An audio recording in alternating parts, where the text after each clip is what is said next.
Hello and welcome back to YCS Melbourne 2018. We're here in the top 32, so we've come down. Narrowed it right down. Yeah, all the way down to the top 32 players. We've got mostly what we expected, but a few anomalies. Yeah, a few have snuck their way in as well. Yeah, exactly. So mostly it's SPYRAL and Trickstar. Quite a lot of SPYRAL, quite a lot of Trickstars as well. That's about maybe 75% of the whole breakdown. Then we have a Dino player. We have a Pendulum Magician player, just one, which is quite surprising. We're expecting more of those. Thought we'd see a few more of them. Then we have an ABC player, two ABC players actually, in the top cup. There we go. Yeah, and that in fact is our feature match. So let's head on over to the table and talk about our two players.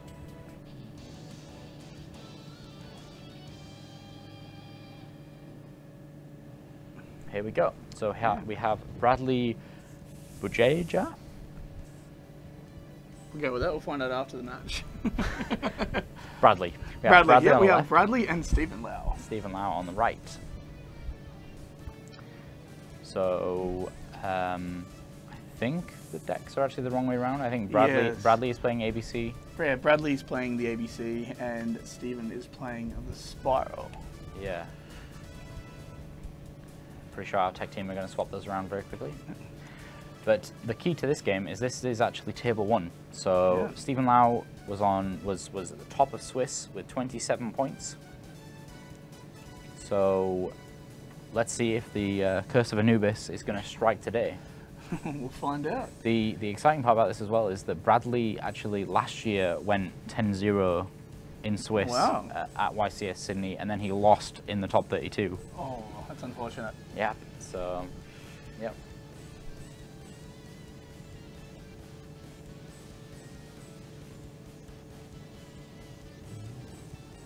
We're going to show the top 32 at the end of the round. Also, please don't ask Moobot for things. It's a robot.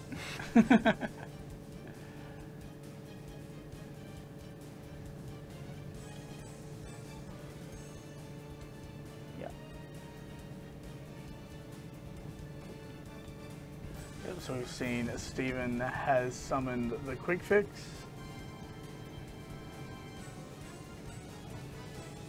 Adding the big red to his hand. Be able to get back that super agent that was just solemn warning away a moment ago. Okay, yeah, the decks have been swapped around now, that's not correct. So Stephen... And do we know what Bradley has set?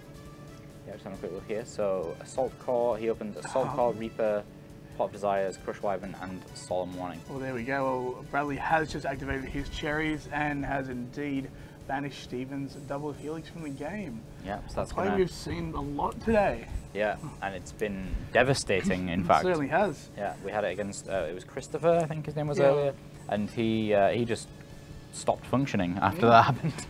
He wasn't able to go any further, unfortunately, and that was in our round 9 matchup, I believe. Yeah. Super Agent's going to attack over the top of his set card. And it was C. I believe C has 2,000 defense from memory. Yes, 2,000 defense. I think it's 800 attack, 2,000 defense. So I was able to survive that attack from the Super Agent. Stephen set 1 card and passed to Bradley. So let's see what Bradley has for his second turn. For those who are asking about the specifics, again, from SPYRAL and Trickstars, SPYRAL is 22, or around 20, I don't want to say 22, I just tried to count them very quickly. So yeah, they are quite a chunk. So it's roughly like 20 SPYRALs, maybe 10 Trickstars, and then others. There's the emergency teleport. Yeah, we're going to see Max C. That's unfortunate for Bradley here. This is a very interesting take on this ABC deck. Yeah. There's quite a few tech cards in here. Can you run down those, please, Lockie? He is playing a lot of cards that special summon himself to the field that he was able to use for his link material. He's got Cockle-Doodle-Doo in the hand, for summoning from the hand, and Destrudo and Supreme King Dragon Darkworm to use both from the grave. Yeah, Darkworm is really interesting. Certainly is. So we, from this, we can establish that he definitely wants to use them to see his Link monsters come out as easily and soon as possible. Is he playing any synchro monsters that he might be going into here? Let's have a look at his list.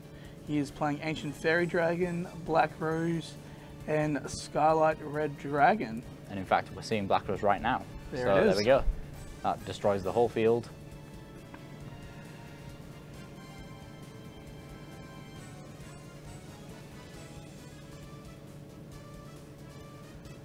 So clean slate here. Yeah, Bradley still with his normal summon if he has an option.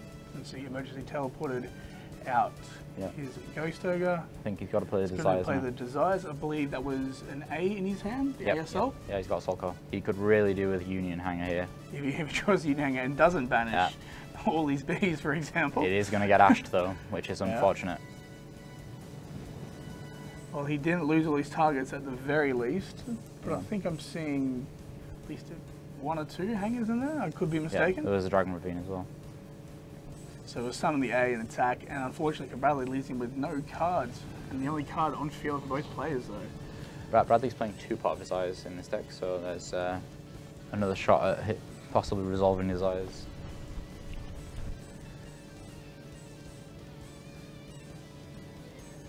So if Stephen Lau has drawn the right card for his hand this turn, we could see this match turn around very quickly with nothing left for Bradley to work with after his Assault Core goes to the grave. But they are both down on 6 on life points here. Stephen Lau is just had his field Black Rose, which is never pleasant. And there's the tough card we've been talking a lot about today. Yeah, absolutely. So I think Stephen's going to have a go at this, and he calls Monster. I think that's a little unfortunate for Bradley actually, because drawing that is almost certainly not. Yeah, almost certainly not ideal. And I think now Stephen knows that, and he is happy to go ahead with what he wants to do. Yes, Melbourne is almost certainly in Australia. We are in Australia. Not the Melbourne, Scotland that we found out about yesterday. We have someone in chat who thinks it's in New Zealand. It most certainly isn't in New Zealand. We are in Australia.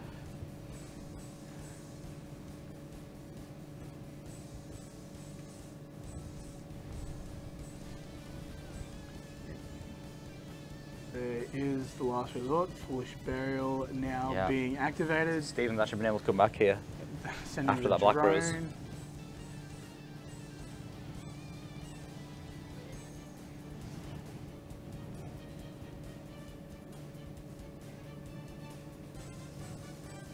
There are many people. Looks like it must be Sleeper in hand. Yeah. And he's got that last resort to use on it as well. There are many people asking about the top 32 breakdown. We're going to show it after this feature match. So stick around for that. There is the Sleeper.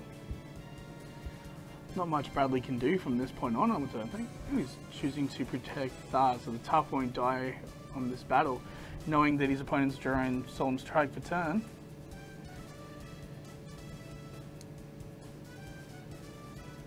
Knows that next turn he should be able to just open up on his life points again. Yeah. All the very unfortunate for Bradley. Yeah. If I'm Stephen right now, I'm thinking, yeah, well, he's drawing Strike. The C back to hand though. Yeah. So we're going to have a set C and a set Strike next turn, no doubt. Yeah, Stephen can play around with those though.